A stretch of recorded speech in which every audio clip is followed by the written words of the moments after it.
2장 1절로 10절 말씀을 통해서 믿음은 참 좋은 것입니다 라는 제목으로 하나님 말씀 증거하겠습니다. 출애굽기 강의 두 번째 시간입니다. 우리가 흔히들 교회에 나오는 사람들을 신자라고 말하고 교회에 나오지 않는 사람들을 불신자라고 이렇게 말을 합니다. 신자라고 하는 말은 믿는 사람이라는 뜻이고 불신자라는 것은 믿지 않는 사람이라는 뜻입니다. 그런 점에서 보면 우리 교회에 나오는 우리의 가장 중요한 정체성, 그것은 바로 믿음이다 라고 말할 수 있습니다. 그러니까 우리가 우리 자신을 부를 때 우리는 믿는 사람이야 라고 말하고, 교회 안 나오는 사람들 향해서는 저 사람들은 믿지 않는 사람이야 라고 말하는 것입니다. 그래서 성도가 교회 생활 잘한다, 이것은 믿음 생활 잘하는 겁니다. 성도가 가정생활 잘한다, 이것은 가정 안에서 믿음을 갖고 사는 것입니다. 성도가 직장생활 잘한다라는 것은 직장 안에서 믿음을 갖고 사는 것입니다. 믿음 때문에 원망하지 않고, 믿음 때문에 의심하지 않고, 믿음 때문에 두려워하지 않고, 믿음 때문에 불평하지 않고, 이게 성도가 가정생활도 잘하는 것이고 또 교회생활도 잘하는 것이고 또 직장생활도 잘하고 사업도 잘하는 것입니다. 그만큼 우리의 정체성이 뭐냐, 우리를 확인시켜 줄 수 있는 가장 중요한 게 뭐냐, 그게 바로 믿음이다 라는 것입니다. 믿음이 무너지면 교회를 나와도 신자가 아니게 되는 것입니다. 믿음이 무너지면 가정에 있어도 아내가 아닌 것입니다. 남편이 아닌 것입니다. 믿음이 없으면 직장에 가도 그는 사장도 아니고 회사원도 아닌 것입니다. 믿음이 없으면 그는 어디에 있든지 아무것도 아닌 것, 이것이 바로 성도의 삶의 모습입니다. 성경은 이와 같이 말합니다. 히브리서 11장 6절에 보면 믿음이 없이는 하나님을 기쁘시게 하지 못하나니 하나님께 나아가는 자는 반드시 그가 계신 것과 또한 그가 자기를 찾는 자들에게 상 주시는 이심을 믿어야 할지니라. 우리가 믿음 있을 때 하나님을 기쁘시게 하고, 믿음 있을 때 상도 받고, 믿음 있을 때 역사가 나타난다 하는 것입니다. 우리 안에 있는 믿음을 통해서 하나님은 일하시고 역사하시는 것입니다. 그렇기 때문에 우리 오늘 점검해야 될 것은 과연 우리 안에 있는 믿음이 어떤가 하는 것입니다. 아내라고 아내가 아니에요. 남편이라고 남편이 아니에요. 의심하는 남편은 이웃보다도 더 악합니다. 의심하는 아내는 이웃보다도 더 못한 것입니다. 의심하는 사장은, 의심하는 종업원은, 원망하는 사장은, 원망하는 종업원은 이웃만도 못한 것입니다. 우리가 교회 생활한다고 할 때 교회 생활의 핵심은 뭡니까? 그것은 믿는 것입니다. 근데 만약에 나의 믿음이 병들었다면 이 믿음을 그냥 내버려 두면 안 됩니다. 병들고 겉모습만 성도인 것처럼, 교회 나오는 사람인 것처럼 앉아서 예배를 드린다고 했을 때 그것은 진정한 의미의 신자, 우리의 정체성이 스스로 무너진 것입니다. 그래서 우리 안에 정말 믿음이 점검돼야 됩니다. 가정이 가정다워지는 것, 이건 믿음의 가정이에요. 교회가 교회다워지는 것, 이게 믿음의 교회예요. 회사가 회사다워지는 것, 회사가 갈 때 살맛 난다, 야 신난다, 정말 보람있다, 이거는 돈 많이 받을 때 생기는 게 아니라 믿음이 있을 때 생겨지는 현상입니다. 믿음이 없으면 없는 거예요. 우리 인생 자체에 대해서 우울증 걸린 사람의 특징이 뭡니까? 자기 자아에 대한 믿음이 없는 거예요. 하나님이 나를 얼마나 사랑하셨는가에 대한 믿음이 없는 거예요. 그런데 이 믿음이 생기고 나면 인생 사는 것에 재미가 있습니다. 보람이 있습니다. 행복합니다. 믿음이 참 중요합니다. 오늘 이 성경 본문에 등장하고 있는 인물은 모세의 부모에 대한 내용입니다. 이 모세라고 하는 사람은 430년 종살이 했던 이스라엘 백성을 해방시켜서 200만이나 되는 이스라엘 백성들을 이끌고 광야 40년에 하나님의 기적을 이루며 살았던 사람, 기가 막힌 영도자. 성경에 말하면 그 전이나 그 후나 모세 같은 사람이 없다라는 칭호를 들을 만큼의 위대한 사람, 이 사람이 모세인데, 이 위대한 민족의 해방의 역사가 드러나는 것의 시발점이 바로 모세 부모에부터 시작을 합니다.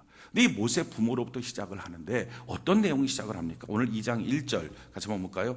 출애굽기 2장 1절, 오늘 본 말씀 2장 1절 같이 한 목소리 시작.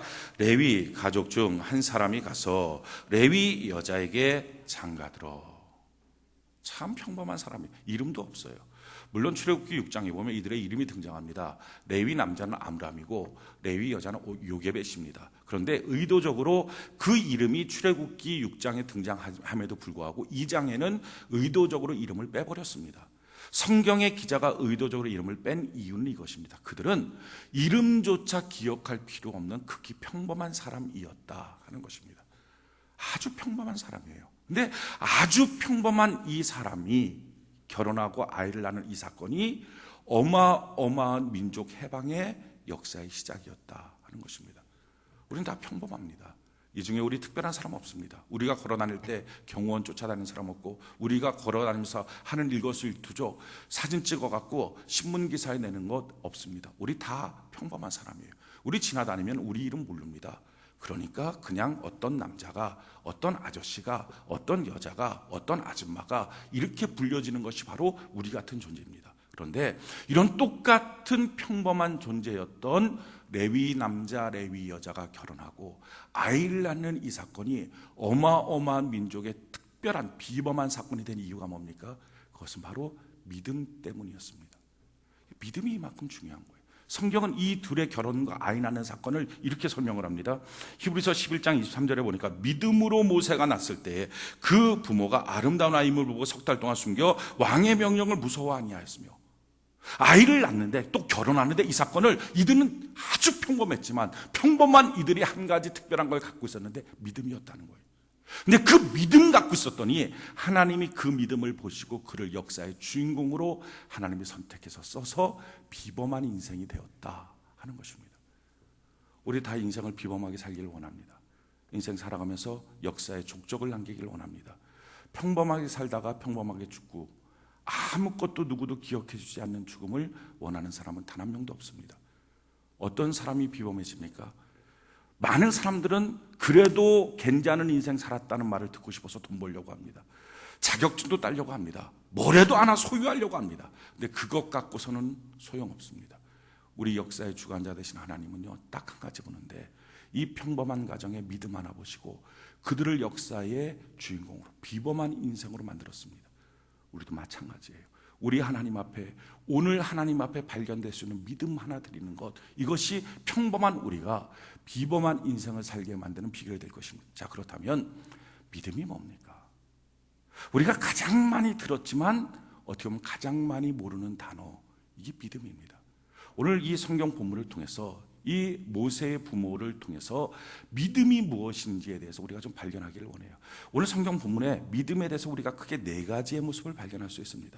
제일 첫 번째 믿음이라는 건 뭐냐? 이 믿음은 하나님의 말씀을 믿는 것이다. 한번 따라할까요? 하나님의 말씀을 믿는 것입니다. 우리 다시 한번요. 하나님의 말씀을 믿는 것입니다. 믿음이라는 게 뭡니까? 우리는 우리 스스로 신자라 그래요. 그리고 교회 안 나오는 사람 불신자라 그럽니다. 우리는 믿는 사람, 그들은 안 믿는 사람. 사실은요, 가만 보면 믿음 없는 사람이 어디 있습니까? 여러분들이 기가 막힌 믿음의 사람이라는 게, 일단 이 건물이 몇백 톤의 시멘트와 철골로 이루어진 건물입니다. 이게 무너질지 안 무너질지도, 근데 확실하게 그냥 막 믿음을 갖고 절대 안 무너진다. 그렇게 하고 우리는 심지어 여기서 눈을 감고 기도를 하는 거예요. 눈 뜨고 건물을 봐도 이게 보통 문제가 아닌데 눈을 감고. 그러니까 믿음이라는 게 이게 대단한 거예요. 믿음 없으면 집에도 못 들어갑니다. 집 무너질까 봐. 얼마 전에 테크노마트에서 태보라고 막 이렇게 해갖고 건물 흔들리니까 다 쏟아져 나왔잖아요. 근데 참 그분들 믿음이 대단한 거예요. 그렇게 한번 흔들렸는데 그 다음에 또 가는 거예요. 거기를 그냥 거기서 근무하고 사는 거예요. 보통 믿음이 아니에요. 대단한 거예요.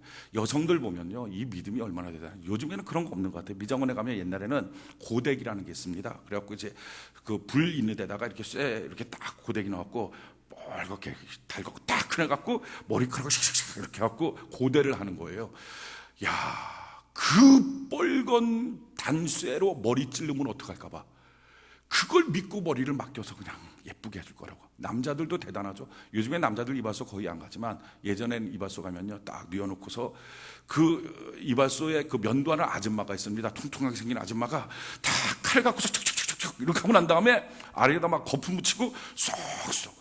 야, 그 여자 간질병 환자면 어떻게 해? 그따가 발작 한번 하면 그냥 목 확 긁어버려. 대단한 거예요, 사람들이. 우리가 슈퍼에 가고서 물건 실컷 담아놓고요, 딱 와갖고서 종이 한 장 딱 내요. 그 그 종이 가지면 될 거라. 이게 돈이잖아요. 화폐제도. 믿음 없으면 화폐제도가 어떻게 이루어집니까? 물건을 주는데, 실물을 주는데 종이 한 장 맞는 거예요. 이게 무슨 가치가 있다고 불태우면 없어질 걸. 모든 우리나라에 사는 것은요, 믿음 없으면 하루도 못 삽니다. 믿음 없으면 한 시간도 못 살아요. 우리가 딱 이제 부산에 가려고 그러면 부산에 차를 타는 거예요. 딱 보고서 부산 어디냐? 티켓을 끊어서 티켓 주고 부산 간다고 써 있으면 그 부산에 차를 타고 얼마나 우리가 믿음이 좋은지 그걸 자요. 그냥 푹 자. 당연히 부산까지 데려다 줄 줄 알고, 그게 부산까지 데려다 줄 줄 알지만 이게 북한으로 데려다 주면 어떡할 거예요? 눈을 떴더니 뭐 평양입니다. 이러면 어떡할 거예요? 그러니까 얼마나 사람들이 믿음이 좋은지. 이게 광주로 데려다 주면 어떡할 거예요? 눈 뜨지도 않아요. 그냥 계속 자꾸 일어나라 그럴 때까지. 이 세상은요, 믿음 없는 사람 없어요. 다 믿음 있어요. 믿음 없으면 한 시간도 못 삽니다. 이 믿음이 없는 사람이 정신병 환자예요. 사람들이 자기를 죽이려고 한다는 거예요. 그러니까 정신병 환자들이 포악해서 다른 사람을 공격하는 이유는 그가 나를 공격하기 전에 내가 먼저 공격하겠다 이겁니다. 믿음이 없으면 살 수가 없는 거예요. 그게 이 세상. 하나님은 모든 사람에게 살 수 있는 믿음을 주셨어요. 그 믿음을 갖고 뭐랍니까? 자기가 생각을 하는 거예요. 야, 그렇지, 내가 이렇게 하면 될 거야 라고 생각해서 자기 확신을 갖고, 자기 의지를 갖고, 자기 지혜와 지식을 갖고 자기 행동을 합니다. 이게 모든 사람이 소유하고 있는 믿음이에요. 이 믿음을 신념이라고 말합니다. 자기로부터 나온 믿음, 신념. 근데 문제는 이 신념의 가장 큰 맹점은 확실한 약속이 없다는 거예요. 정말 부산 갑니다. 부산 가는 차를 타면. 근데 어느 날은요, 부산 가는 차를 탔는데 이게 전복되는 거예요. 부산에 가는 게 아니라 죽는 거예요. 그러니까 어느 날인가 자기 인생에 신념 갖고 사는데 안 될 때가 있는 거예요. 그래서 인생이 허무한 거예요. 열심히 노력했는데 뜻대로 안 되고, 열심히 기업을 이루었는데 연쇄부도 맞아서 안 되고, 자기 의도 자기 생각하는, 이렇게 하면 잘 될 줄 알았어요. 잘 될 줄 알았지만 그것에 대한 확실한 보장은 없어요. 열심히 공부해서 신념 갖고 서울대도 갑니다. 신념 갖고 대기업도 이룹니다. 그런데 신념 갖고 우리의 인생을 살다가 보면 우리 인생에 반드시 그것이 꼭 이루어지지 않을 때도 많습니다. 우리 다 그런 상처들 갖고 있는 거예요. 될 줄 알았는데 안 되는 거, 이렇게 하면 성공할 줄 알았는데 도리어 더 실패한 거, 저 사람만큼은 괜찮을 줄 알았는데 그 사람한테 배신당한 거. 이게 우리 안에서 나온 믿음, 신념이에요. 이 믿음도 하나님이 주신 거예요. 이 믿음 없으면 우리는 죽습니다. 그런데 우리 안에서 나온 이 신념, 내가 생각하면 될 거다, 이렇게 생각해서 이렇게 계획하면 될 거다, 이렇게 계획 세워서 일하면 될 거다 라고 해서 열심히 하는 나로부터 나온 이 믿음, 신념, 이거 갖고 사람들은 다 사는데 이것만 갖고 인생 살면 결국 우리 인생은요, 허무하고 쓸쓸해지고 낙심하고 원망하며 삽니다. 이 나로부터 나오는 신념이 아니라 또 다른 믿음이 하나 있어요. 예수님께서 예루살렘으로 가시다가 동산 위에 무화과 나무를 보시고 잎이 무성하니까 가서 열매를 먹자 하고 열매를 따라가는데 열매가 하나도 없어요. 그러니까 예수님께서 야, 너는 다시는 열매 맺지 못하리라 라고 말씀하시고 예루살렘에 가서 설교하시고 돌아와서 저녁 때쯤 됐는데 제자들과 같이 그 길을 똑같이 걷는데 그 예수님이 말씀하신 그 무화과 나무가 뿌리부터 싹 말라버린 거예요. 제자들이 보고서 야, 예수님, 야, 주님께서 말씀 한마디 하셨는데 어떻게 이런 일들이 생깁니까? 대단합니다. 그럴 때 예수님이 하신 말씀이 있어요. 예수님이 뭐라고 말씀하셨냐면은 마가복음 11장 22절에 예수께서 그들에게 대답하여 이르시되 하나님을 믿으라 라고 말씀하셨어요. 여기서 하나님을 믿으라라고 하는 말은 원어 그대로 해석하면 이것입니다. 하나님의 믿음을 가지라라는 거예요. 자, 나로부터 나오는 믿음이 있어요. 그것은 내가 생각하고 계획하고 이렇게 하면 될 것 같다, 그래서 내가 열심히 내는 나로부터 나오는 믿음, 이걸 신념이라고 합니다. 근데 이 신념 말고 하나님의 믿음이 있다는 거예요. 하나님의 자기 계획, 하나님의 자기 확신, 하나님의 자기 의지, 하나님의 자기 행동, 하나님으로부터 나오는 믿음, 하나님의 믿음, 그게 바로 성경이에요. 이 성경은 우리가 쓴 글이 아니죠. 이 성경은 우리가 지혜 모아서 쓴 글이 아니고 하나님의 말씀입니다. 이 하나님의 말씀은 뭐예요? 하나님의 계획이고 하나님의 생각이고 하나님이 이렇게 하겠다는 하나님의 의지고, 이렇게 하는 자에게 이런 일들을 주겠다라고 하는 하나님의 계획과 행함과 의지와 역사예요. 이게 바로 하나님의 믿음이에요. 하나님 안에서 나온 하나님의 자기 계획, 하나님의 믿음. 이 하나님의 계획인 성경을 믿는 것, 이걸 신앙이라고 합니다. 그러니까 이 신앙은요, 나로부터 나온 게 아니에요. 이 하나님의 말씀을 믿는 거예요. 이 하나님의 말씀을 믿기 때문에 나의 경험, 나의 계획, 나의 생각을 자꾸 줄이고 신념을 자꾸 버리고 신앙을 자꾸 갖는 것, 이거를 신자라고 말합니다. 이 신앙이 없이 신념만 갖고 인생 사는 사람, 이거를 불신자라고 말하는 거예요. 신자의 특징은 뭡니까? 신념을 자꾸 버리는 거예요. 자기 경험, 자기 관록, 자기 감정, 지금 느껴지는 거, 이런 거 버리고 나로부터 나오는 거, 이거는 불확실할 수 있다. 이거 버리고 하나님의 말씀, 하나님의 계획이 뭡니까? 하나님의 뜻이 뭡니까? 그 뜻을 하나님의 성경 안에서 딱 발견하고 그것을 붙드는 것, 이것입니다. 베드로라고 하는 사람이 있어요. 이 베드로가 어부예요. 관록이 있어요. 경험이 있는 거예요. 그 사람이 그물을 밤새도록 갈릴 받아서 그물을 던져요. 근데 그날따라 한 마리도 못 낚여요. 사람이 이렇다니까요. 전에는 낚였던 게 지금은 안 될 때가 있어요. 신념은 그래요. 내가 가서 그물 던지면 고기 낚아진다. 이게 자기 신념이거든요. 경험에 따른, 자기 생각에 따른 신념이거든요. 이 신념대로 살면 어느 때는 정말 고기가 낚여지지만 어느 때는요, 고기가 안 낚여진단 말이에요. 신념은 이래. 신념은 가끔가다 배신을 한단 말이에요. 그래서 인생이 실패하는 거예요. 이 신념 갖고 그물을 던졌는데 못 낚는 거예요. 밤새도록 던졌는데 한 마리도 못 낚았어요. 실패했어요. 그 다음날 새벽에 밤새도록 던지고 난 피곤한 몸이지만 그래도 그날 저녁에 또 다시 그물을 던져야 되니까 그물을 깃고 있었어요. 배를 뭇가에 딱 대고서 그물을 깃었는데 그때 예수님이 그 시몬 베드로를 찾아간 거예요. 베드로야, 내가 너 배에 잠깐 올라가서 설교하면 안 되겠니? 그렇게 하세요. 예수님 몰랐어요. 관심도 없었어요. 그냥 자기는 그물 깃고 있는 것밖에 없었어요. 근데 예수님이 하겠다니까 마음 성품 착한 거 있죠.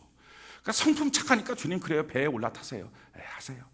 예수님께서 부탁을 하는 거예요. 배를 좀 못해서 좀 띄워달라. 그래서 많은 사람들한테 설교할 수 있도록 거리를 좀 돌아. 베드로가 알겠어요. 그 노를 좀 져서 조금 띄었어요. 그래서 설교하시는 거예요. 근데 설교하는 동안에 베드로는 그냥 가만히 있었어요. 그 배에 뭐 할 일도 없었고. 근데 놀라운 일이 생겼어요. 저는 오늘 이 시간 이 자리에 그런 역사가 있기를 바라요. 설교를 하고 있는데 베드로는 옆에 있으니까 그냥 들었겠죠. 뭐 특별히 노력한 것도 아니에요. 그냥 가만히 듣고 있는데 점점점 자기 안에요, 말씀을 듣다가 그 말씀 앞에 묻어 들어가기 시작했어요. 그 말씀 앞에 빠져들기 시작했어요. 그러면서 자기가 전날 밤에 얼마나 실패한 사람인지, 자기가 얼마나 고통스럽고 얼마나 피곤한 몸인지, 이런 걸 점점 잊어버리기 시작했어요. 말씀 앞에 묻어 들어가는 거예요. 그리고 그 말씀을 들으면서 행복해지는 거예요. 그 말씀을 들으면서 좋아지는 거예요. 그렇게 말씀을 듣고 있다가 문득 예수님의 말씀을 마치시고, 베드로야, 깊은 데로 가자. 깊은 데로 노져갔어요. 여기다 그물 던져라. 그때 베드로가 이럽니다. 주여, 내가 밤이 맞도록 수고했지만 한 마리도 낚지 못했습니다. 그러나 내가 이제 다시 말씀에 의지하여, 나로부터 나오는 신념이 아니라 하나님의 계획, 하나님의 뜻, 하나님의 의지, 하나님의 말씀을 의지하여 그물을, 똑같은 방법이죠, 똑같은 곳에 내리겠습니다. 놀라운 곳에 내리고 올라왔더니 2배에 가득한 어마어마한 역사가 나타났어요. 우리 경험들이 있어요. 신념의 경험들이 있어요. 그 신념의 경험들 때문에 이렇게 딱 실패했던 거, 저렇게 딱 안 됐던 거, 저런 일 또 있다고요. 그런데 그런 모든 과정 속에 그 경험이 묻어져 있어서 교회 생활하면서도 이건 안 돼, 저건 돼, 저건 할 수 있어, 저건 할 수 없어. 목사님, 저는 못하는 겁니다, 못하는 겁니다라고 하는 신념이 뭡니까? 그것이 지나간 경험 속에 나는 안 되는 겁니다. 그거는 내가 감당이 안 되네요. 그 감당이 안 되네요라고 하는 말은 지나간 경험 속에 내가 감당이 안 되는 신념의 상처를 갖고 있습니다, 이 표현이죠. 그런데요, 그런 모든 것들 가운데 하나님의 말씀 앞에, 하나님의 계획, 하나님의 믿음 앞에 다시 그물을 내리는 이 모습, 어마어마한 하나님의 역사가 나타나더라 하는 거예요. 이게 신앙이에요. 신념과 신앙. 우리의 믿음이라는 게 뭡니까? 우리는요, 내 자신 믿는 게 아니에요. 내가 막 뜨거워지는 내 열심 믿는 거 아니에요. 내 감정을 믿는 게 아니에요. 내가 갖고 살아왔던 나의 지식을 믿는 게 아니에요. 지금까지 나의 경험을 믿는 게 아니라 내가 하나님의 말씀을 믿는 거예요. 할렐루야. 하나님의 말씀을 딱 믿고 하나님 내 가정을 향한 이 말씀 내가 믿습니다. 내 자녀를 향한 이 말씀을 내가 믿습니다. 나의 인생을 향한 이 말씀을 내가 믿습니다 하고 하나님의 말씀을 딱 믿는 거, 이걸 신앙, 믿음은 말씀을 믿는 거예요. 그래서 말씀 보고 말씀 듣고 말씀 읽고 말씀 암송하고 말씀 묵상하고 그 말씀을 적용하고 사는 거예요. 믿음이 어디서부터 옵니까? 믿음은 들음에서 오고 들음은 그리스도의 말씀이니라. 하나님의 말씀을 들어야 돼요. 하나님의 말씀을 봐야 돼요. 거기서부터 여기서 말하는 진짜 믿음이라고 하는 것이 생기기 시작합니다. 오늘 이 모세의 부모의 특징들은요, 이 하나님의 말씀을 믿는 믿음이 있었어요. 모세를 낳았을 때 배경이 뭡니까? 누구든지 사내아이 낳으면 다 죽이는 거예요. 그 사내아이 다 죽이는 그런 상황 가운데 오늘 성경에 보니까 3달 동안 그 아이를 살리는 거예요. 오늘 2장 2절 우리 같이 한번 볼까요? 2장 2절 출애굽기 2장 2절 출애굽기 2장 2절 같이 한 목소리 시작. 그 여자가 임신하여 아들을 낳으니 그가 잘생긴 것을 보고 3달 동안 그를 숨겼으나, 자 보십시오. 아들 낳으면 죽여야 되는 겁니다. 그거 안 죽이면요 가족 전체가 몰살당합니다. 그 당시에 이 아므랏 요베게라고 하는 이 모세의 부모에게는 이미 15살 정도 되는 미리암이라고 하는 딸이 있었고 3살 난 아론이라고 하는 아들이 있었습니다. 그러고 나서 모세를 낳은 거예요. 자, 근데 이 모세를 낳는데 낳자마자 야, 이 모세 키우고 싶다. 어느 부모는 그런 마음이 없겠어요. 자기 아들인데 키우고 싶겠죠. 하지만 이 아들 키우면 반드시 가족 전체가 몰살당한다면 지금 태어난 아들 때문에 이미 자라난 3살짜리 아들, 이미 자라난 15살짜리 딸을 이 지금 태어난 아이 때문에 죽여야 된다. 이렇게 선택하는 부모 없습니다. 왜냐하면 태어난 것, 낳은 정뿐만 아니라 기른 정도 있으니까. 기른 정 때문에 지금 태어난 아이보다는 기른 아이에게 훨씬 더 관심이 있는 거예요. 걔가 우선이에요. 그러니까 지금 태어난 이 아이 때문에 나머지 선택할 수 없는데 모세의 부모는 이걸 선택했어요. 나머지 다 죽어도 된다. 우리까지 죽어도 된다. 이 아이는 살려야 되겠다. 그래서 목숨 걸고 3달 동안 자기 집에서 키웁니다. 왜 이랬을까요? 애가 너무 잘생겨서 멋지게 생겨서 좋아서 사랑스러워서? 그게 아닙니다. 모세의 부모가 기억한 게 있어요. 그 성경은 이렇게 말해요. 사도행전 7장 20절에 보면 그때 모세가 낳는데 하나님 보시기에 아름다운지라 그의 아버지의 집에서 3달 동안 길기우더니, 모세를 낳는데 뭐가 봤어요? 하나님이 보시기에 하나님의 관점이 떠오른 거예요. 그럼 이 하나님의 관점이 뭡니까? 이게 그 민족 대대로 내려오던 하나님의 약속의 말씀이었어요. 창세기 15장 13절로 14절에 보면 여호와께서 아브라함에게 이르시되 너는 반드시 알라. 내 자손이 이방에서 계기되어 그들을 섬기겠고 그들은 400년 동안 내 자손을 괴롭히리니 그들이 섬기는 나라를 내가 징벌할지며 그 위에 내 자손이 큰 재물을 가지고 나오리라. 자기의 조상이었던 아브라함한테 하나님이 하신 약속이 있습니다. 그 약속이 뭐냐면, 야, 너의 후예가 400년 동안 이방 땅에 가서 종로로 탈 거다. 고생할 거다. 그런데 400년이 딱 되면 내가 그들을 다 이끌고 나올 거야. 이 약속이 있었어요. 이 약속은요, 민족 대대로 아브라함이 이삭이 야곱을 12아들에게 계속적으로 이어져 왔던 하나님의 약속입니다. 문제는 그 약속을 다 알고 있었지만 나머지 모든 이스라엘 백성들은 자기의 환경이 험악하니까 그 약속의 말씀이 허공했던 말씀, 아무것도 아닌 말씀, 그렇게 믿고 살아야 될 말씀이라고 생각을 안 하고 잊어버리고 살았어요. 그러니까 아들 태어나면 다 죽이는 거예요. 그런데 모세의 부모의 특징은 뭐예요? 그 말씀을 떠올린 거예요. 지금 이때 당시는요, 이스라엘이 애굽에서 종살이 하고 있은 다음에 350년 됐을 때입니다. 왜냐하면 모세 나이 80에 민족 해방을 했거든요. 80에 해방할 때 이스라엘 백성은 430년 종살이했거든요. 그러니까 역추적하면 350년 때입니다. 자, 400년이 되면 해방된다. 이거를 믿었던 사람이 모세 부모예요. 나머지는 안 믿은 거예요. 하나님의 말씀에 있지만, 말씀에 있는 것을 알았지만 안 믿었어요. 근데 모세 부모는 그걸 믿은 거예요. 믿고 나서 보니까 이 아들이 살아나면 50살이 되면 민족 해방될 때다. 주님, 50살 정도 돼야지 민족 해방할 수 있는 리더가 되지 않습니까? 이 아들 리더 삼아주세요. 50년 후면 될 텐데 이 아들 리더 삼아주세요. 누가 와서 예언자로 말해준 사람 없어요. 야, 너 아들이 리더 될 거야. 누구 한 사람 얘기해주는 사람 없어요. 천사도 와서 얘기해준 사람 없어요. 누가 와서 기도해서 따라 너 아들 뭐가 될 거다. 그런 거 하나도 없어요. 그냥 자기 혼자, 누가 와서 가르쳐준 적도 없고 하나님이 와서 계시해준 적도 없는데 자기 혼자 그냥 어떻게 말하면 믿고 싶었을 수도 있겠죠. 자기 혼자 믿음을 막 주장했을 수도 있겠죠. 하나님 그 약속 있잖아요. 그 약속 이루는 아들로 내 아들로 만들어 주세요 라고 하나님도 어쩌면 아닌데도 자기 혼자 주장했을 수도 있겠죠. 그런데 어찌됐든 간에 모세의 부모는 그걸 떠올리고요, 자기 아들은 민족 해방할 수 있는, 50살이 되면 해방할 수 있는 아들이다, 그냥 믿어버린 거예요. 하나님의 약속을 정말 400년이면 해방될 거라고 믿어버린 거예요. 놀라운 것은요, 그렇게 믿은 모세 부모의 믿음을 보시고 하나님이 정말 모세를 민족의 지도자로 삼는 거예요.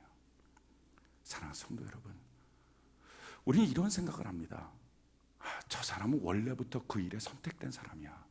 저 사람 원래부터 저런 사람이야. 저 사람 원래부터 부자 되는 사람이고, 나는 원래부터 가난한 사람이고, 저 사람 원래부터 목사님 되는 사람이고, 저 사람 원래부터 장로님 되는, 우리 집안은 원래부터 아닌 거야. 아니요, 그렇게 볼 수도 있지만요, 또 한 가지가 있어요. 우리 모두가 다 뭐예요? 예수 그리스도 안에서 아브라함의 복을 받도록 선택된 존재입니다. 성경은 이렇게 말해요. 누구든지 믿기만 하면, 누구든지 믿기만 하면.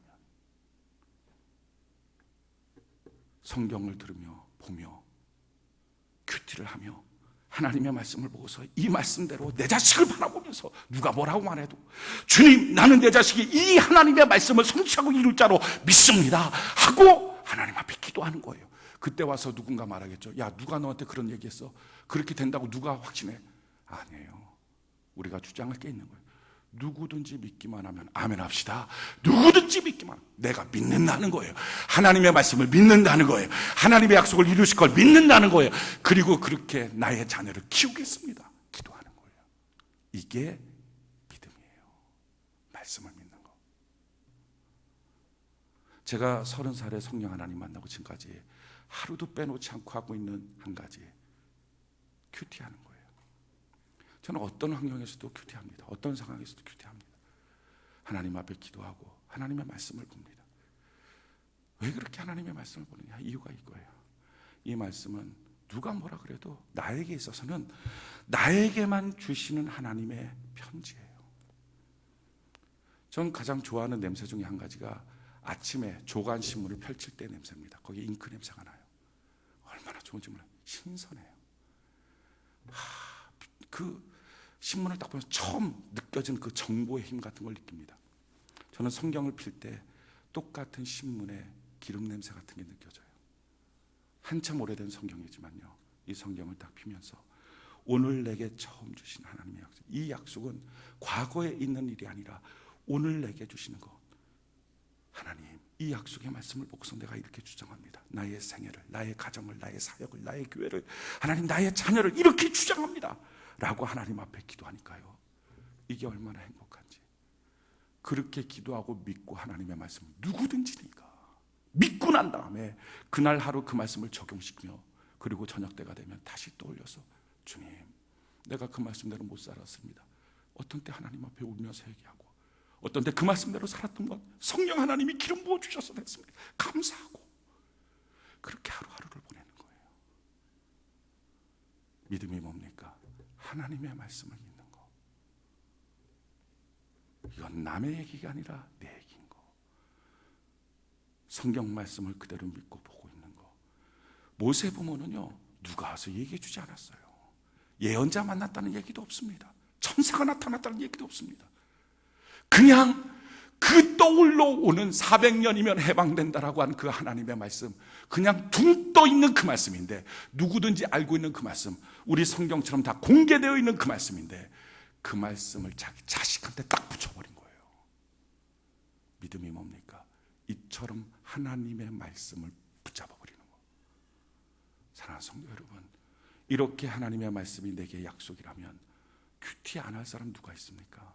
이게 내게 주신 약속인데, 나한테만 주시는 약속인데, 내가 믿기만 하면 다 되는 건데, 예배 안 드릴 사람이 누가 있습니까? 내게 들려주시는 주님의 약속인데, 이게 믿음이에요. 오늘 저는 여러분들이 이 믿음을 소유하고 하나님 앞에서 누구든지라고 하는 이 말씀을 붙잡고, 누구든지 믿기만 하면 된다는데, 믿기만 하면 구원을 받는다는데, 오늘 이처럼 하나님의 말씀을 주장하는 은혜가 있기를 예수님 이름으로 축원해 드립니다. 두 번째로요, 믿음이란 게 뭡니까? 믿음은 이처럼 하나님의 말씀을 붙잡고 난 다음에요, 최선을 다하는 거예요. 오늘 성경을 한번 볼까요? 3절, 4절, 3절, 4절, 3절 같이 봅시다. 3절. 출애굽기 2장 2절 3절 2절 3절 2절 3절 우리 같이 한 목소리 시작. 그 여자가 임신하여 아들을 낳으니 그가 잘생긴 것을 보고 석 달 동안 그를 숨겼으나 더 숨길 수 없게 되매 그를 위하여 갈대 상자를 가져다가 역청과 나무 진을 칠하고 아기를 거기 담아 나일강과 갈대 사이에 두고. 석 달 동안, 아마 석 달이라는 것은요, 울음소리가 담장 밖으로 넘어가기 바로 직전까지겠죠. 넘어가면 군사들이 와서 죽이니까. 그러니까 자기가 할 수 있는 최선을 다하는 거예요. 그러고 나서 그 아이를 위해서 나무 상자 구에다가 거기다가 역청칠하고 그렇게 하고, 아무튼 자기가 할 수 있는 것 최선.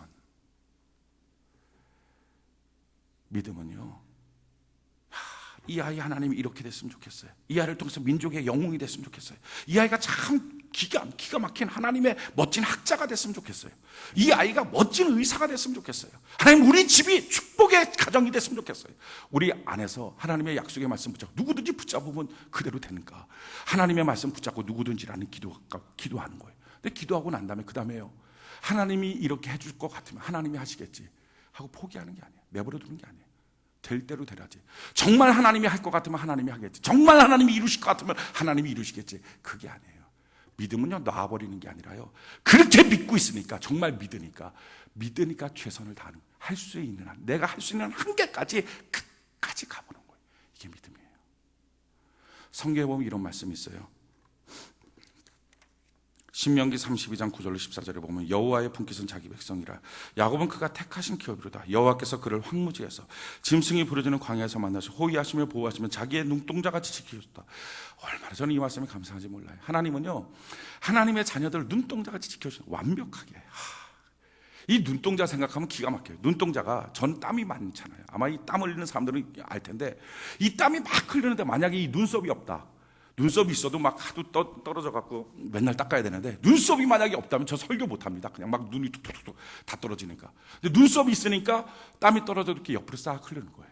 게다가 여기 눈은요, 인체에서 유일하게 꺼풀이 있어요. 뭐가 날라오면 탁 덮여져요. 저절로. 잠잘 때 덮여지는 거, 이거 눈밖에 꺼풀이 있어요. 게다가 이 꺼풀 끝에는 속눈썹이 있어요. 이게 먼지가 날라오면 탁탁 쳐버려요. 그리고 그래도 먼지가 들어가면 눈에는요, 눈물이 있어요. 물이 핑 돌아서 흘려내보내요. 그래도 안 빠져나가는 게 있으면 밤새도록 눈이 핑핑핑핑핑 눈물이 돌아서 밤새도록 그거 지저분한 거, 먼지 같은 거 한 곳으로 딱 모아놔요. 그래갖고 아침에 일어나면 눈곱 이렇게 똑 떨어뜨리면 아무것도 없는 거예요. 눈동자 같은 보호, 기가 막힌 보호예요. 하나님이 이처럼 우리를 보호하여 주신 줄로 믿습니다. 그런데 이 눈동자 같은 보호뿐만 아니라 한 가지 뭐래요? 우리를 성장시켜요. 성숙시켜요. 자라나게 해요.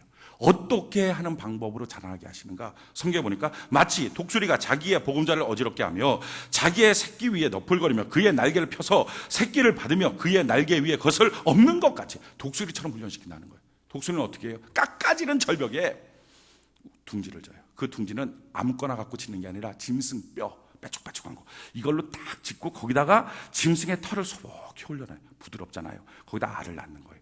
알을 딱 부화하고 있다가 딱 알이 깨어서 나오면 그럼 이제 먹을 걸 갖다가 새끼들한테 계속 먹이죠. 어느 정도 날개가 좀 나와서 날갯짓을 조금 할 정도 되면 어미 독수리가 와서 그 독수리 집에 날갯짓을 해갖고 거기 있는 털들을 다 날려버려요. 그럼 밑에는 숭숭 떨어지고 털이 없고 부드럽지가 않고 이제는 막 가시만 남아있는 거가 되니까 독수리 새끼들이 그거 죽을까봐 그냥 안간힘을 다해서 그 독수리 집 안 죽으려고 거기에 떨어지면 큰일 날 거니까 낭아 위에 있으니까 그걸 꽉 움켜잡는 거예요. 가시가 있는데도 움켜잡는 거예요. 그렇게 가시 있는데도 아픔에도 막 찔리면서도 움켜잡는 그 움켜잡는 힘 때문에 이게 훈련이 되어서 독수리의 발톱에 움켜잡혀 있는 것은 아무도 못 뺍니다. 이건 한번 잡히면 그냥 끝나는 거예요. 근데 그렇게 꽉 움켜잡고 있는 그 새끼들한테 어느 날 독수리 어미가 가서 날개를 쫙 펴주는 거예요. 여기 올라타라고. 그럼 독수리 새끼들이 야, 드디어 우리 엄마 정신 차렸다. 이제 좋은 집에 가나 보다 하고 다 올라타요. 올라타고 쫙 창공에 올라가서 훅 뒤집어버려요. 그러면 그럴 줄 알았다. 우리 엄마 미쳤다. 그러면서 막 날개짓 해갖고 그냥 정신 못 차리고. 그래도 어떡합니까? 몸이 무거우니까 떨어지죠, 당연히. 아무리 날개짓 해도 뭐 새끼 날개가 힘이 있습니까? 쭉 떨어지고. 그냥 거의 땅에 닿아서 죽을 듯 되면 독수리 어미가 와서 날개 딱 받아서 다시 올라가고. 이걸 반복해요. 다시 또 상공에 올라가고 다 떨어뜨리면 야 우리 엄마 또 미쳤나 보다. 그러고서 막 날개짓 하고. 근데 이렇게 생명 걸고 하는 날개짓의 훈련을 통해서요, 독수리가 가장 높이 나는 새, 가장 멀리 나는 새가 됩니다. 에베레스트 산에 올라가잖아요. 사람들이 히말라야 에베레스트 산에 올라가서 거기 올라가려면 1년에 몇십 명씩 죽습니다. 그런데 그 산꼭대기에 올라가면 그 산꼭대기 위로 독수리가 날아가는 거예요. 이만큼 독수리는요 가장 높이 날아요. 그 죽을 둥 살둥의 날개힘 때문에 떨어집니다. 날개짓해도 떨어집니다. 떨어져도 날개짓하는 이것, 이 최선, 이게 믿음이에요. 만약에 독수리가 좀 머리 좋은 독수리라고 합시다. 그래갖고 한번 막 날개짓고 죽을 둥말둥 해갖고 하는데 땅에 거의 다 아이고 죽었구나 하는데 어미 가서 딱 받아요. 다 올라가서 생각을 해보니까 아 이거 어미 가서 받네. 그다음에 모터로 피곤한데 날개짓해. 그러고서 딱 하니까 에이 날개짓 안 해. 딱 날 경계잡고 어차피 그냥 고공 자유낙하. 어미 가서 받아줄 건데 뭐 날 사랑하면 받아주겠지. 뿅 떨어지면 어떡할까. 어미가 받아주겠죠 물론. 문제는 이렇게 받아줘서 날개짓 안 한 독수리는 성년이 되고 부모가 죽으면 그 독수리는 죽습니다. 굶어서. 응답되지 않는 기도라고 안 합니까? 믿음은 뭐예요? 최선을 다하는 기도. 은혜되지 않는 봉사라고 안 합니까? 믿음은 뭐예요? 최선을 다한 봉사. 결실 없는 예배라고 안 드립니까? 믿음은 뭐예요? 최선을 다한 예배. 자기 판단, 자기 생각, 자기 고집 갖고 된다 안 된다 생각합니까? 아니에요. 믿음은 뭐예요? 내게 주어진 일 앞에 설사 그렇게 해도 실패할 것처럼 보이는 일 앞에서도 최선을 다하는 거. 이게 믿음이에요. 그럴 때 하나님이 그를 높이 들어서 사용해 주시는 거예요. 믿음 또한 무엇입니까? 이 부모들의 믿음은요, 이렇게 최선을 다했어요. 그 믿음을 보시고 하나님 역사하는 거예요. 그렇게 해서 자기 한계까지 최선을 다했어요. 한계까지 최선을 다하고 난 다음에 그 다음에 뭡니까? 기대하면서 주님이 어떻게 일하시는지를 바라보는 거. 이게 믿음이에요. 낙심하고 포기하죠. 내가 할 만큼 했는데도 안 되더라. 뭐 열심히 했는데. 근데 사실 이렇게 말하는 사람은 진짜 할 만큼 안 한 거예요. 대충 분위기 따라서, 자기 열정 따라서, 자기 열심 따라서 좀 하다가 자기 안에는 열심 끊어지면 안 하고 마는 거예요. 약속의 말씀 붙잡고 안 했기 때문에. 근데 진짜 하는 사람은 끝까지 하고 끝까지 해서 자기의 한계라고 여겨지는 그 순간에 그걸 내려놓고 주님을 향하여 바라봅니다. 주님이 과연 어떻게 일하실지. 오늘 성경 볼까요? 4절 같이 볼까요? 출애굽기 2장 4절. 출애굽기 2장 4절 같이 한 목소리 시작. 그의 누이가 어떻게 되는지를 알려고 멀리 섰더니 어떻게 했습니까? 그렇게 맡겨놨어요. 야, 이제 더 이상 안 되겠다. 자기 한계예요. 더 이상 키울 수 없어요. 할 수 있는 한 했어요. 더 이상 안 되니까 이제 그 아이를 나무 상자에다 넣고서 역청을 발라서 나일강가에 딱 띄워놨어요. 자기 아이 어쩌면 죽는 거죠. 이제 자기가 할 수 없어요. 그거 보는 거 누구는 좋겠습니까? 근데 놀라운 것은요, 등 돌리고 이제 안박 끝났어 한 게 아니라 가서 어떻게 하나님이 일하시는지를 지켜보는 거예요. 이게 믿음이에요. 믿음은 자기의 한계 이후에 기대하고 바라보는 거. 포기하고 낙심하고 원망하지 않는 거.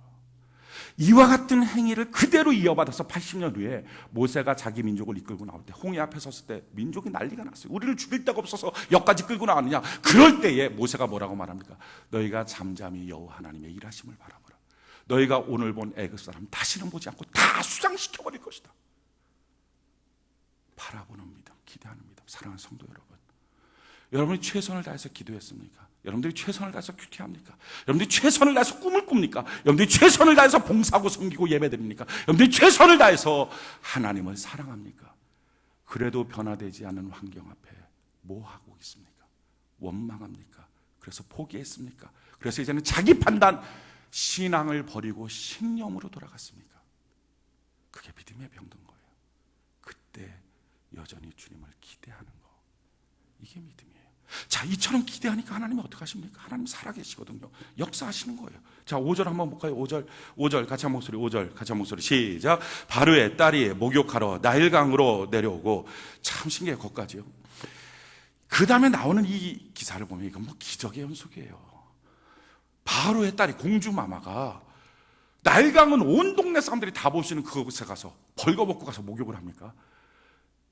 지금 자기 바로 궁에는요 최신식 목욕탕 시설이 돼 있는데 그걸 마다하고 노천에 가서 이 바로의 공주가 다른 사람한테 자기 몸 다 보여주도록 목욕을 하는, 이게 어떻게 말이 됩니까? 말이 안 되는 이런 기적의 사건이요, 그것도 마침 모세를 강물에 띄우는 바로 그날 그 시간에 맞춰서 바로의 공주가 온 거예요. 왔을 뿐만 아니라 더 놀라운 사건은요, 와서 나일강을 가서 보면요 무지하게 길어요. 이게 이데오피아에서부터 지중해까지니까. 나일강 변이라고 하는 것은요 한도 끝도 없이 긴 겁니다. 우리나라 한강보다 훨씬 길어요. 폭은 우리나라 한강의 한 절반 정도 됩니다. 그런데 그렇게 긴 강가 변이 얼마나 많을 텐데 하필이면 모세 띄워놓은 바로 그 변으로 오는 거예요. 바로의 공주가 와서 보니까 목욕을 이렇게 하고 있는데 거기에 나무 상자가 있어요. 나무 상자 있으면 있는 거지, 그냥 목욕하고 빨리 돌아가야죠. 근데 있는데 그걸 보니까 바로의 공주가 그것 좀 갖고 와라. 시녀들 시켜요. 시녀를 시켜서 갖고 왔어요. 갖고 와서 뚜껑을 딱 여니까 애기예요. 보니까 히브리 사람이 앵하고 울어요. 그런데 놀라운 것은요, 바로의 공주가 감동을 받아 이 아이 키우고 싶다는 거예요. 여러분, 바로의 공주는 애굽 사람이고요, 이건 히브리 사람, 원수가 아니에요. 원수가 지금 죽이려고 노예 막 그렇게 생활하는 거예요. 우리나라한테 말하면 뭐 이렇게 말하면 좀 그렇지만 일본 놈 같은 거예요. 그러니까 아우 잡으면 야 물에다 확 집어넣어라. 그냥 재수없다, 죽여라. 이게 정상이에요. 근데 그 아이를 보는 순간에 이 아이 키우고 싶다. 이게 기적의 연속이에요. 근데 그러고 있는 찰나 그 장면을 보고 이 미리암이 뛰어가서 공주를 만나요. 야, 저는 여기서 보면서 이건 진짜 말도 안 되는 거다 생각을 했어요. 여러분, 파주시 시장 만나봤습니까? 개인적으로 이거 못 만나요. 내가 궁금한 게 있는데 한번 좀 시장 좀 한번 만나봅시다. 한번 전화 한번 해보시고. 이거 만나지나? 못 만납니다. 만나려 그러면 약속하고 왜 그러냐고 하고 당신은 누구냐고 말하고 뭐. 아이고 그래갖고 뭐 약속이 된다 안 된다, 얼마나 이게 복잡한지 몰라요. 그런데 파주시 시장 하나도 그렇게 힘든데 바로의 공주를 만나는데 이 히브리 소녀가 막 뛰어가는데 그냥 만난 거예요. 같이 얘기를 한 거예요. 거기에 경호원들은 뭐 했고 시녀들은 뭐 했어요. 다 무사통과 들어가서 얘기. 너 뭐하러 왔냐? 예, 바로의 공주에게 내가 지금 아기에 관해서 설명하려고 왔습니다. 이게 말이 됩니까? 근데 막 뛰어갔더니 그냥 다 만나게 해줬다는 거예요. 이런 호수라는 게 어디 있어요? 그냥 만났어요. 만나서 이 미람이 뭐라고 말합니까? 공주마마, 이 아이를 키울 수 있는 히브리 유모를 데려가니까. 그러면 정상적인 공주 같은, 얘야 내 주변에 사람이 얼마나 많은데 이 아이 내가 히브리 사람이니까 약간 재수없지만 그래도 키우고 싶은데 애굽 사람을 키워야지. 애굽 유모 얼마나 많은데 내가 가서 히브리 유모 데려가. 야 치워. 그게 마땅한데요. 히브리 유모 데려가니까 데리고 와. 그래갖고 데리고 와서 누구예요? 자기 엄마 데리고 왔어요. 와서 보면 이 얼굴이 이 얼굴이지 애기 얼굴이나 엄마 얼굴이나 그게 판박이지. 그거 보면 모릅니까?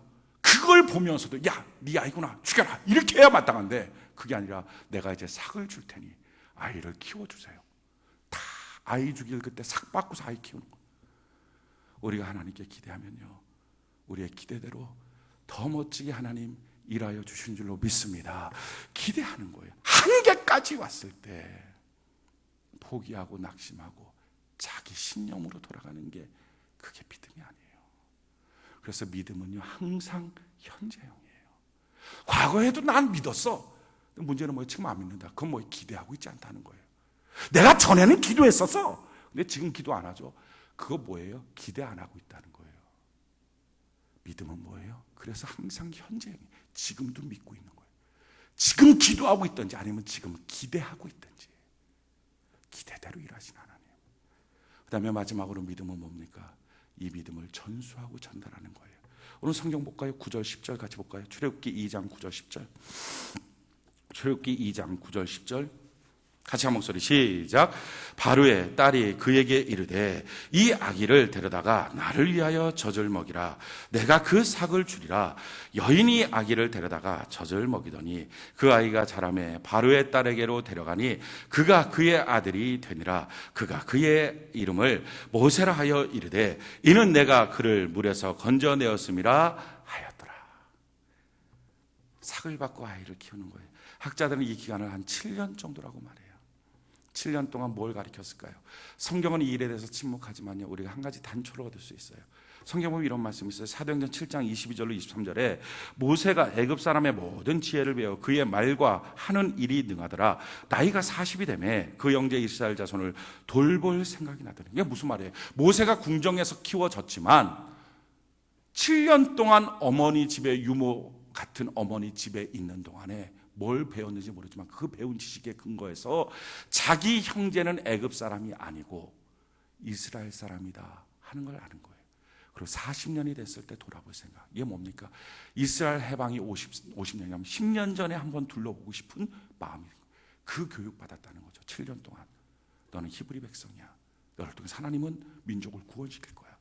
50년만 지나면 이런 역사 나타난다. 7년 동안 어렸을 때 어머니 품에 있을 때 이거 가르쳤어요. 그러고서는 바로의 공주로 들어갔어요. 그 궁에서 모든 세상 문물 다 배워서 7년 동안 배웠던 어렸을 때 지식 다 잊어버렸을 줄 알지만 믿음의 씨앗을 뿌려놓은 그것은요, 안 잊어버리다는 거예요. 40살 됐더니 나타나더라 하는 거예요. 사랑하는 성도 여러분, 믿음은 뭐예요? 내가 보고 듣고 배운 거, 내 안에 경험된 주님의 역사, 내가 받은 은혜와 축복, 이거를 내 자녀에게 전수하고 내 이웃에게 전수하는 거. 믿음이 있노라 하면서 전하지 않는 것은 죽은 믿음입니다. 전도하지 않는 것은 죽은 믿음이에요.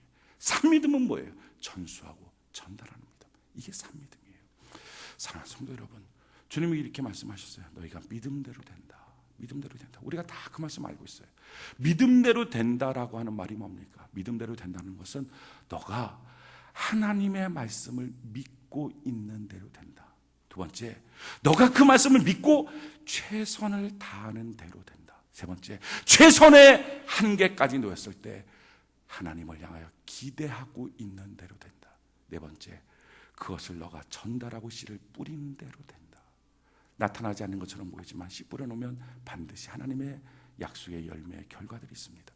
그러기에 사랑하는 성도 여러분, 먼저는 여러분들이 하나님의 말씀을 보십시오. 들으십시오. 읽으십시오. 묵상하고 암송하고 적용하십시오. 여러분들의 인생에 믿음의 기회를 얻으십시오. 거기서부터 시작하는 거예요.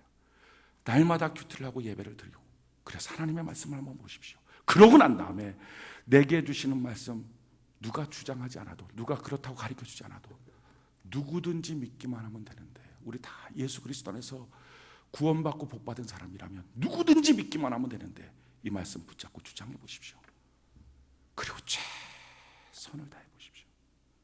나의 인생의 한계 더 이상 할 수 없을 때 등 돌리지 말고 그때 주님 바라보고 기대해 보십시오. 내게 주신 하나님의 은혜와 축복을 다른 사람한테 나누어 주고 간증자가 되십시오. 전도자가 되십시오. 위대한 하나님의 역사의 사람, 평범한 그 사람이 이런 믿음 갖고 있을 때 역사의 준공이 되므로 비범한 인생을 살았습니다. 저는 여러분들에게 묻겠습니다. 여러분들의 가정을 향한 하나님의 약속의 말씀이 있습니까? 여러분들이 사랑하는 자녀를 향한 하나님의 약속의 말씀이 있습니까? 여러분들이 섬기고 있는 교회를 향한 하나님의 약속의 말씀이 있습니까? 여러분들이 사업하고 일하고 인생을 살아가는 여러분들 자신을 향한 하나님의 약속의 말씀이 있습니까? 이거 있는 사람이 신자예요. 이것 때문에 기도하는 사람이 신자예요. 이것 때문에 봉사하고 섬기는 사람이 신자예요.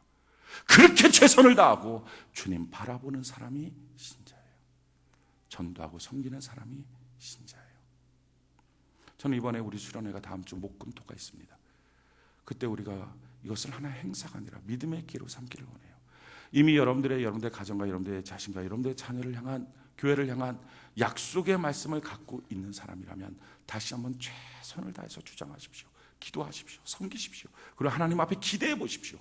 만약에 그것이 없다면 이번에 이 수련회가 여러분들의 가정과 인생과 자녀를 향한 약속의 말씀을 붙잡는 기회로, 영적 기회로, 믿음의 기회로 삼아 보십시오. 그것을 주장하며 기도하며 섬기며 최선을 다해서 인생을 바꿔보십시오. 지금까지 믿음대로 열심히 하려고 했는데 안 됐다고요. 신념의 믿음, 나로부터 나온 믿음, 나의 경험에서 나온 믿음, 나의 결심, 나의 결단, 나 이렇게 살고 싶어요 라고 해서 나온 그 믿음은 밤새도록 고기 낚아도 실패할 수 있지만 하나님의 말씀을 붙잡는 믿음은 놀라운 역사가 있습니다. 이 말씀을 붙잡는 믿음의 기회로 여러분들의 시간을 선용하는 은혜가 있길 바랍니다. 베드로가 자기의 배를 주님이 말씀하도록 내어드린 것처럼 여러분들의 시간을, 여러분들의 생애를 올라가는 것부터가 최선을 한번 다해 보십시오. 가서는 기대해 보십시오.